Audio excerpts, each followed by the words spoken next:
Tolong tentang membaca surah Yasin beramai-ramai oleh kaum ibu antara 20-40 orang. Apabila ada jemputan kenduri, kesyukuran dan kenduri hendak menunaikan haji dan umrah, apakah boleh teman sebaliknya? Selama ni kita buat sebab ikut orang. Tapi pernah tak kita tanya Nabi SAW pernah buat atau tidak? Isu baca Yasin beramai-ramai sebelum pergi haji dan umroh kembali jadi perdebatan panas bila Dr. Maza beri penjelasan yang mengejutkan ramai orang. Ada yang setuju, ada juga yang terasa. Tapi satu persoalan besar timbul dalam bab ibadah, kita nak ikut siapa sebenarnya? Jom dengar penjelasan penuh yang membuka mata ini. Selamat datang di channel Rafiki TV. Mari kita simak penjelasan dari Dr. Maza dari sekarang. Tolong tentang membaca surah Yasin beramai-ramai oleh kaum ibu antara 20-40 orang. Apabila ada jemputan kenduri, kesyukuran dan kenduri hendak menunaikan haji dan umrah, apakah boleh teman sebaliknya? Agama ni dia tak boleh ikut mufti. Agama pun tak boleh ikut tok imam. Agama ni tak boleh juga ikut menteri. Juga ustaz ke tok syekh agama tak boleh. Agama ni nak ikut siapa? Agama ni ikut Nabi. Pasal jadi pi mufti 30 kali pun bukan ada wahyu turun ke dia. Mufti ni orang lantik. Ustaz tok imam pun orang lantik. Itu yang duk seriau dia kata nanti tok imam kena pecat ke apa mana? Menunjukkan kena lantik. Nabi tak pernah kena pecat. Kan? Mufti boleh kena pecat. Kan? Menteri pernah kena pecat. Rasul tak boleh kena pecat. Pasal Allah tahu yang dia lantik. Lantik-lantik tak jadi ada ni, lantik orang lain. Tu kita. Tuhan taklah macam tu. Jadi yang kita kena ikut ni yang confirm dah, takkan salah. Siapa dia?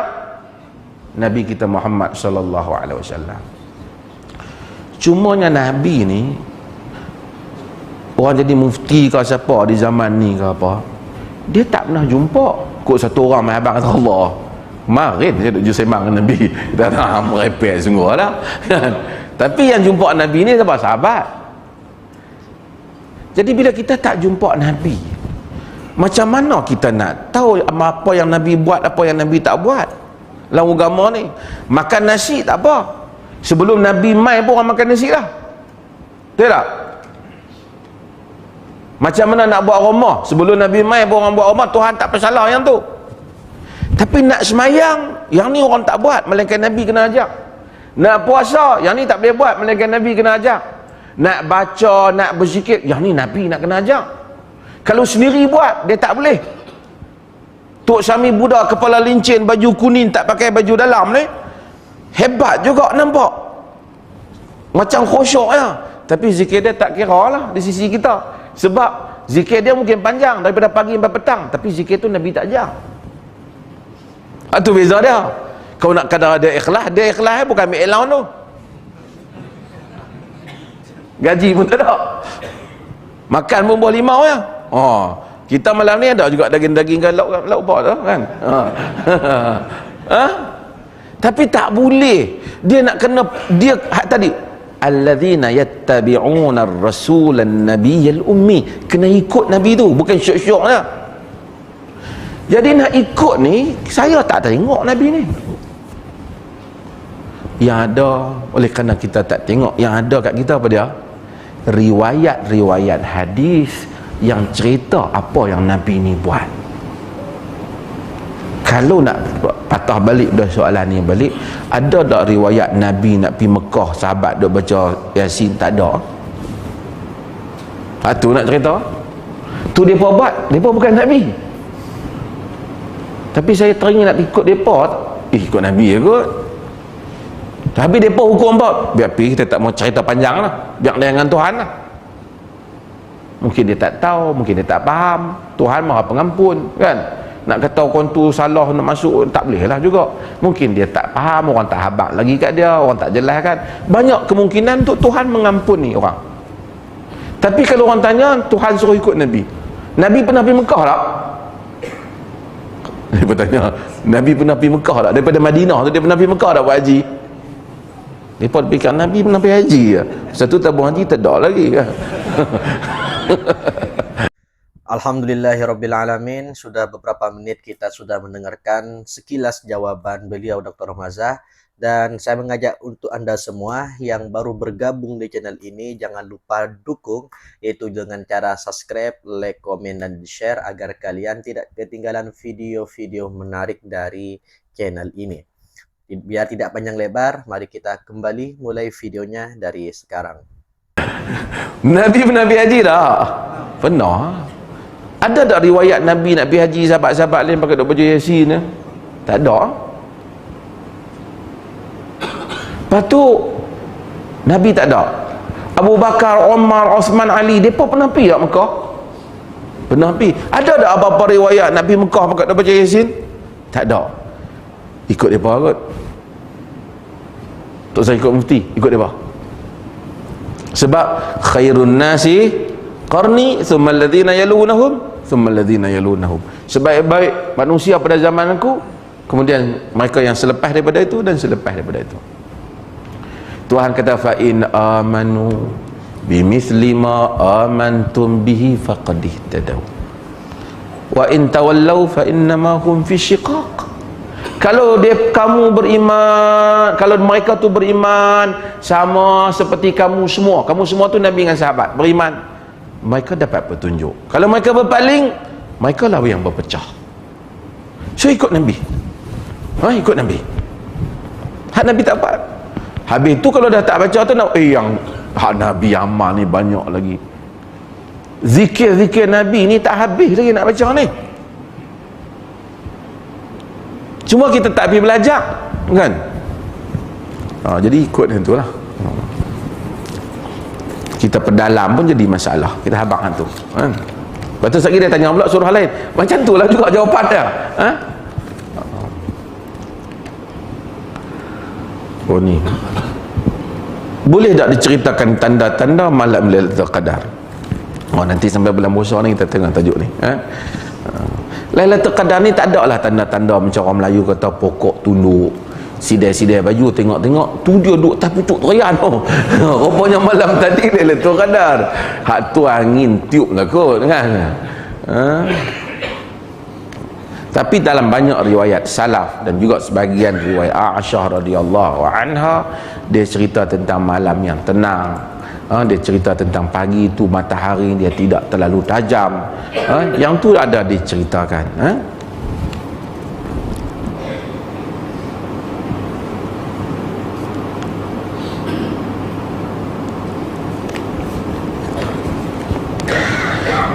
Hadis siapa yang gembira dengan kedatangan Ramadan maka dia tak akan masuk neraka, tidak ada hadis yang sahih dalam hal tu. Ada radio sebut tidak saya buka.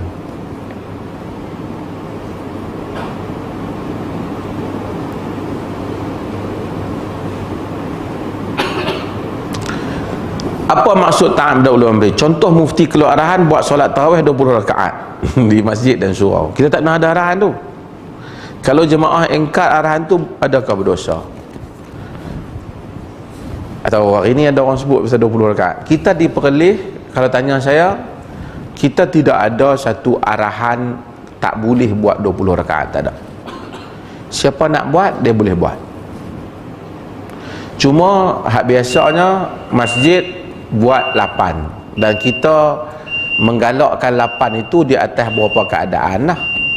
Salah satunya ialah kerana lama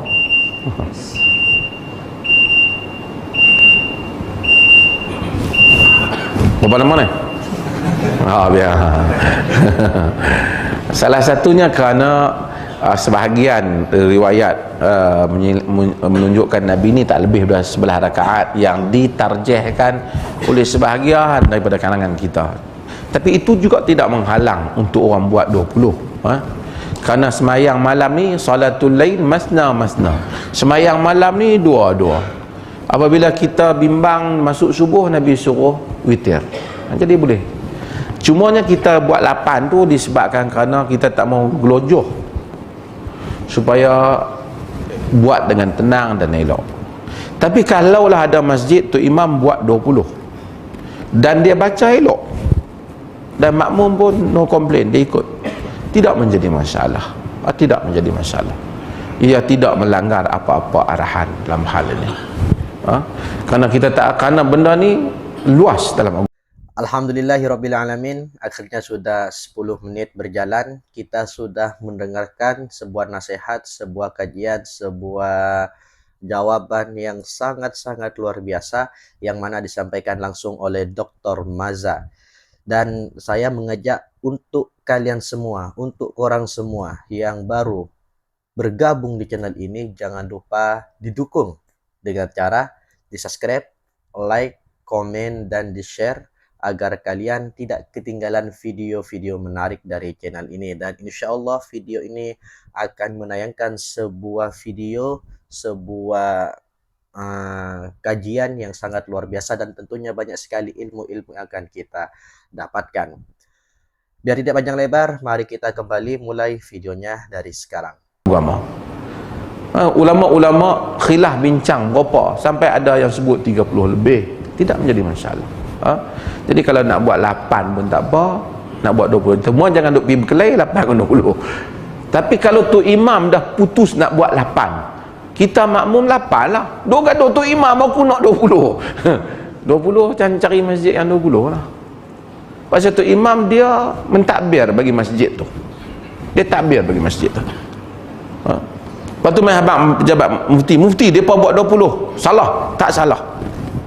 Tidak salah. Buat 20 itu tidak salah. Cuma buat elok-elok. Cuma perlukah sallallahu alaihi tak perlu. Semayang macam mana Nabi semayang dengan para sahabat. Semayang macam sahabat. Semayang lah. Tarawih maksudnya dia rehat, bukan duduk gopoh, tak dan bagi salam, bangkit dah. Tak boleh lah. Ada negeri arah orang buat 20. Yang tu jadi pelik-pelik kata, longgar sikit kan. Orang ni, kalau kita ni macam-macam. Tak tahulah sebahagian negeri ni. Ada orang tertentu, besar tertentu, arah mesti 20. Kalaulah dia arah supaya dia semayang 5 waktu kan lagi bagus. Ni sebenarnya sunat saja. Ada orang bukan, dia pegang kepada 8. Kerana Ummu Salamah riwayat bahawasanya Nabi ni tak pernah lebih, sama ada pada Ramadan ataupun luar daripada Ramadan, lebih daripada 11 rakaat ataupun 13 rakaat. Jadi ada kalangan ulama yang pegang hal itu. Bahkan mereka melihat, mentarjihkan apa yang Omar suruh kepada Ubay bin Ka'ab untuk jadi imam itu sebenarnya 11. Dan riwayat yang 20 tu dianggap oleh mereka syaz. Kerana masalah periwayatan Yazid bin Khasifah dalam masalah itu. Rawi ni dianggap bila dia bertentangan dengan rawi yang lebih kuat, dia tidak diterima. Bukan rawi tu tak terima, riwayat tu dianggap lemah. Okey, tak apa. Tak ada orang buat 20, tak apa lah. Tapi nak arah orang buat 8, bangkit buat 20. Sedangkan yang subuh pun kita tak pergi sampai 100, orang dah buat 8. Kadang-kadang dia balik pada kerja 8 je dia boleh lah. Ini 8 tak boleh pula kena 20. Kalau buat 8, tu ada satu yang nak berdebat dengan saya lari tu. Dia kata kalau tak buat 8 tak jadi. Allahu Akbar. Sampai macam tu kita. Orang buat alhamdulillah.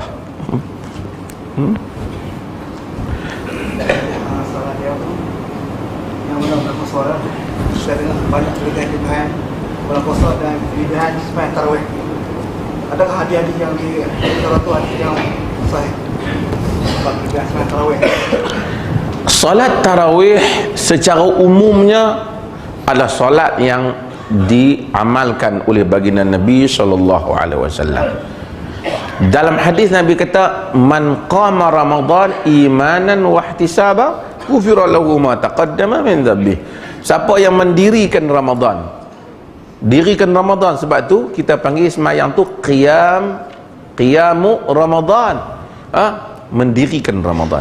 Siapa yang dirikan Ramadan iman dan mengharapkan pahala daripada Allah Ta'ala, maka diampunkan dosanya. Adapun ada hadis yang menyebut fadilat malam pertama, kedua, ketiga, itu semua sama sekali tidak sahih dan tidak berasal daripada mana-mana kitab hadis yang boleh dipegang. Mungkin rekaan orang kita dia buat, tapi tidak ada bukti daripada mana-mana hadis. Bahkan dalam rekaan tu merepet pula. Dia kata pada malam tertentu pahalanya seperti Nabi Allah Ibrahim alaihi salam. Wih, hebatlah sembahyang tarawih sampai kita pahala macam Nabi Allah Ibrahim. Mai 2 tahun 2 kali Nabi Allah Ibrahim, 3 tahun 3 kali Nabi Allah Ibrahim. Kalau Nabi Allah Ibrahim pun masuk syurga, kita tentu dah tak masuk neraka dah, kita 3 kali dah. Kan? Ini tak mungkin hadis yang macam ni jadi hadis yang sahih.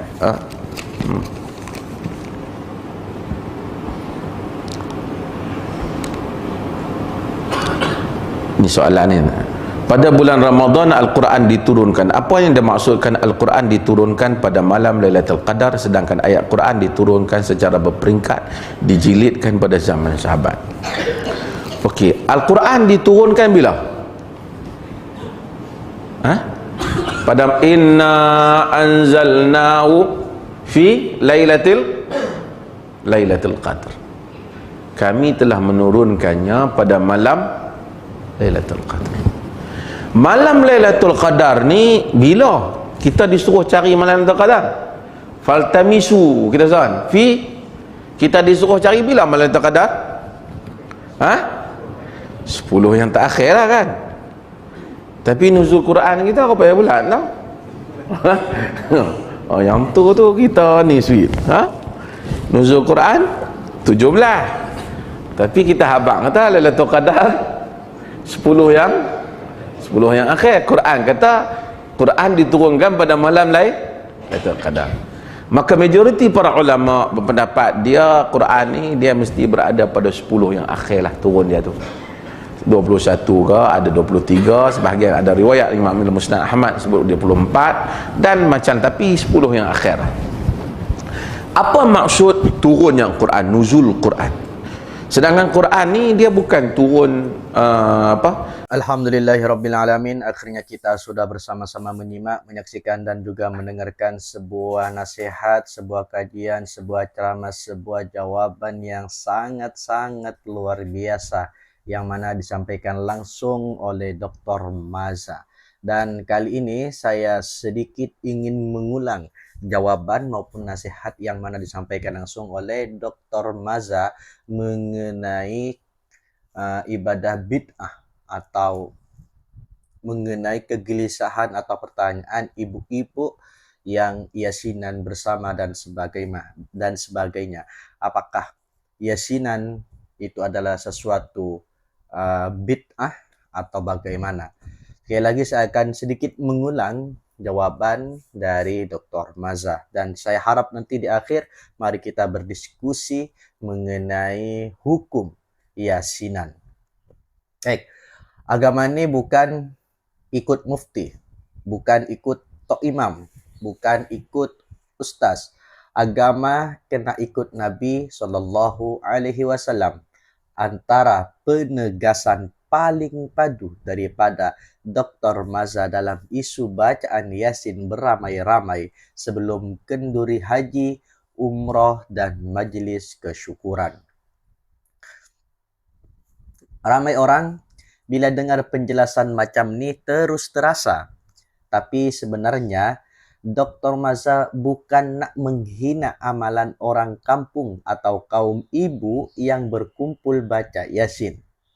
Beliau cuma ajak kita fikir satu perkara penting dalam urusan ibadah dan amalan agama.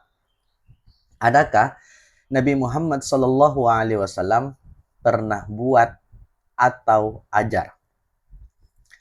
Kalau kita nak bina rumah, masak nasi, pakai baju warna apa, itu urusan dunia. Tapi bila masuk bab ibadah, zikir, cara berdoa, cara beramal, semuanya kena contoh daripada Rasulullah SAW. Sebab agama ini bukan berdasarkan ramai orang buat, tapi berdasarkan dalil dan sunnah. Dr. Maza bagi contoh mudah. Nabi Shallallahu Alaihi Wasallam pernah pergi haji berkali-kali bersama para sahabat. Abu Bakar, Umar, Utsman, dan Ali juga pernah pergi ke Mekah. Tapi adakah ada riwayat sahih yang menunjukkan mereka berkumpul baca surah Yasin beramai-ramai sebelum musafir haji atau umroh? Jawabannya tidak ada. Maksudnya macam mana? Adakah semua orang yang buat itu terus sesat? Dr. Maza sendiri jawab dengan tenang, jangan mudah menghukum. Mungkin mereka tidak tahu, mungkin belum sampai penjelasan kepada mereka. Allah Maha Pengampun. Tapi bila kita sudah tahu bahwa Nabi tak pernah ajar, maka sebaiknya kita kembali kepada sunnah. Ini sebenarnya prinsip penting dalam agama. Kalau Nabi buat, kita buat. Kalau Nabi tak buat dalam urusan ibadah, kita berhati-hati untuk mereka-reka amalan baru. Dalam ceramah ini juga, Dr. Maza sentuh isu tarawih 8 atau 20 rakaat. Beliau jelaskan bahwa kedua-duanya tidak salah. Jangan bergaduh sesama Islam hanya sebab jumlah rakaat. Ada ulama pegang 8 berdasarkan hadis Aisyah radhiyallahu anha. Ada juga yang buat 20 berdasarkan amalan sebahagian ulama dan masjid. Yang penting solat dibuat dengan tenang, bukan tergesa-gesa. Beliau juga tegur sikap sebahagian orang yang terlalu keras dalam perkara khilaf sampai memaksa orang lain ikut pendapat mereka. Sedangkan perkara wajib macam solat subuh berjamaah pun ramai masih lalai. Tapi isu tarawih pada pula jadi bahan pergaduhan. Selain itu, Dr. Maza turut jelaskan tentang hadis-hadis palsu berkaitan Ramadan dan Lailatul Qadar. Antaranya, hadis siapa gembira dengan kedatangan Ramadan tak masuk neraka. Beliau sebut tidak ada hadis sahih tentang perkara itu. Begitu juga hadis fadilat tarawih malam pertama sampai malam ke-30 yang banyak tersebar dalam masyarakat. Kebanyakannya tidak sahih dan direka-reka. Apa yang lebih penting ialah kita kembali kepada hadis-hadis yang benar-benar sahih daripada Nabi SAW. Jangan terlalu sibuk mengejar cerita pelik sampai terlupa sunnah yang asli.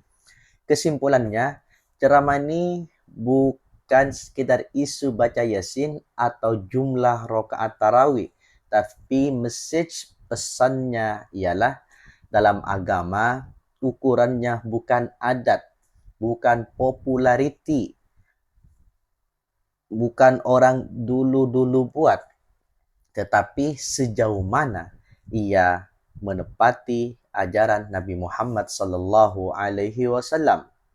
Kalau amalan itu baik, ada contoh daripada Nabi, teruskan dan amalkan. Kalau tiada contoh, jangan cepat menghukum orang lain, tapi jangan lupa terus mempertahankan sesuatu hanya kerana biasa dibuat. Bagaimana pandangan korang tentang penjelasan Dr. Maza ini? Setuju atau ada pendapat lain? Tulis di ruangan komen dengan adab dan ilmiah dan juga dalil-dalil yang kalian pahami, gengs. Dan jangan lupa like, share, dan subscribe untuk lebih banyak perkongsian ilmu yang membuka minda dan mendekatkan kita kepada sunnah Nabi Muhammad SAW. Cukup sekian video pada kali ini. Mohon maaf apabila banyak sekali kekurangan dan kekhilafan yang kami lakukan. Dan akhirnya, wassalamualaikum warahmatullahi wabarakatuh.